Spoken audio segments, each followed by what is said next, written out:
अगं तो लीड बसतोय जवळ ये. Thank you so much. छान, thank you.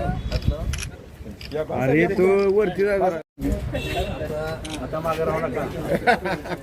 दोघांनी जरा. आत्ताच बोललोय मी आत्ताच बोललोय त्याला.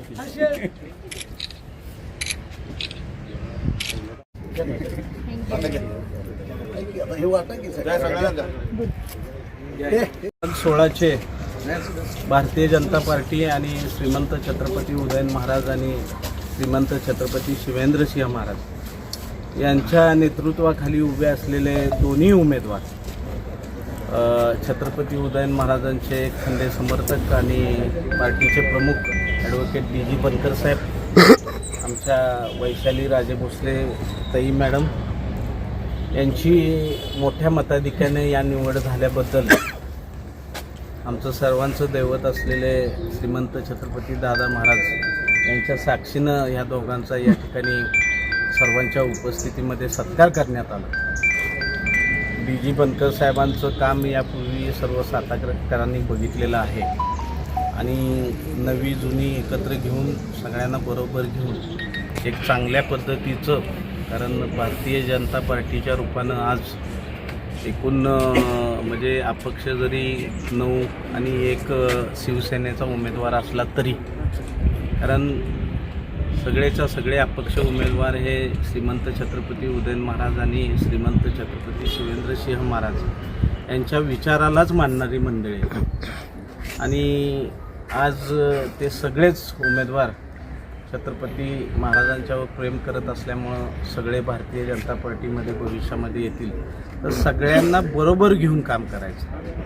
आणि त्यातील एक शिवसेनेचा जो उमेदवार निवडून आलेला आहे संकेतसाठी, हे अत्यंत स्नेही आणि जिव्हाळ्याचे संबंध श्रीमंत छत्रपती उदयनराजे भोसलेंशी आहेत.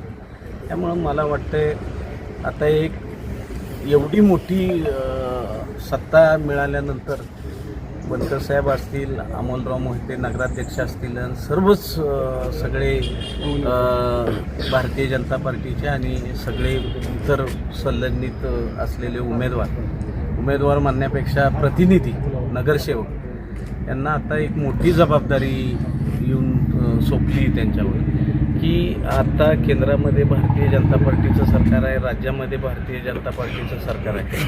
त्यामुळं ही सगळी दिग्गज मंडळी आहेत, काम करून कसं घ्यायचं, निधी कसा आणायचा, यांनी फक्त नियोजन करायचं आहे आणि त्याला मुहूर्त स्वरूप मग केंद्रातनं श्रीमंत छत्रपती उदयन महाराज असतील, राज्यातून शिवेंद्रबाबा असतील, यांच्या माध्यमातून मोठाच्या मोठा निधी आणून सर्व साताऱ्यांच्या दृष्टिकोनातून सर्व सातारकरांना अभिप्रेत असलेला सातारा घडवण्याकरता ह्या सगळी मंडळी कसून कामकाजाला लागतील अशा पद्धतीची मला अपेक्षा आहे. आणि त्याकरता मी सर्व सातारकरांच्या वतीनं प्रभाग क्रमांक 16चे निवडून आलेले उमेदवार डी.जी. बनकर साहेब, वैशाली राजे भोसले ताई आणि संपूर्ण सातारा शहरामध्ये आलेले सर्व निवडून आलेले उमेदवार असतील, त्याचबरोबर ज्यांनी आपलं नशीब आजमावलं परंतु दोन्ही महाराजांच्यावर सत्ता आहे, असे सगळ्यांना मनापासून मी धन्यवाद देतो.